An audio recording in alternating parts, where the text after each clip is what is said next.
BJP ಬೇರೆ ಬೇರೆ ರೀತಿ ವ್ಯಾಖ್ಯಾನ ಮಾಡ್ತಾ ಇದ್ದಾರೆ.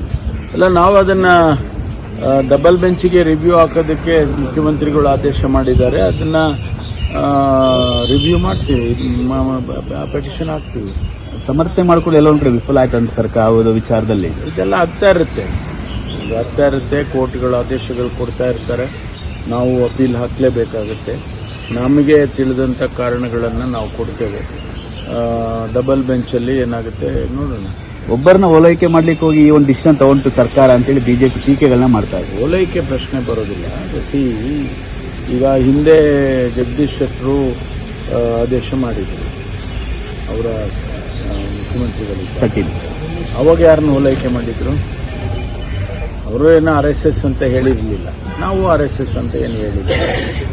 ಸಾರ್ವಜನಿಕ ದೃಷ್ಟಿಯಿಂದ ಇದು ಈ ರೀತಿ ಆಗೋದು ಬೇಡ ಅಂತ ಹೇಳಿ ಒಂದು ತೀರ್ಮಾನಕ್ಕೆ ನಾವು, ಅವರು ಹಿಂದೆನೂ ಕೂಡ ಅವರು ಅದೇ ಕಾರಣ ಇತ್ತೋ ಏನೋ ಗೊತ್ತಿಲ್ಲ, ಅವ್ರಿಗೇನು ಕಾರಣ ಇತ್ತೋ, ನಾವು ಕೆಲವು ಕಾರಣಗಳಿಂದ ಆ ತೀರ್ಮಾನವನ್ನು ಸರ್ಕಾರ ಮಾಡ್ತೀವಿ. ಅದಕ್ಕೆ ಕೋರ್ಟ್ನವರು ಅವ್ರು ಬೇರೆ ಅವ್ರಿಗೇನು ಅರ್ಥೈಸ್ಕೊಂಡಿದ್ದಾರೆ ಕೋರ್ಟ್ನವರು ಗೊತ್ತಿಲ್ಲ, ಅವರು ಆ ರೀತಿ ತೀರ್ಮಾನ ಕೊಟ್ಟಿದ್ದಾರೆ. ಈಗ ನಾವು ಮತ್ತೆ ಅಪೀಲ್ ಹೋಗ್ತೀವಿ. ಅಪೀಲ್ನಲ್ಲಿ ಮತ್ತೂ ಹೆಚ್ಚಿನ ಮಾಹಿತಿಗಳನ್ನು ಕೊಟ್ಟು ಸರ್ಕಾರದ ಉದ್ದೇಶವನ್ನು ಅವರಿಗೆ ತಿಳಿಸ್ತೇವೆ. ಏನು ಆದೇಶ ಬರುತ್ತೆ ನೋಡೋಣ.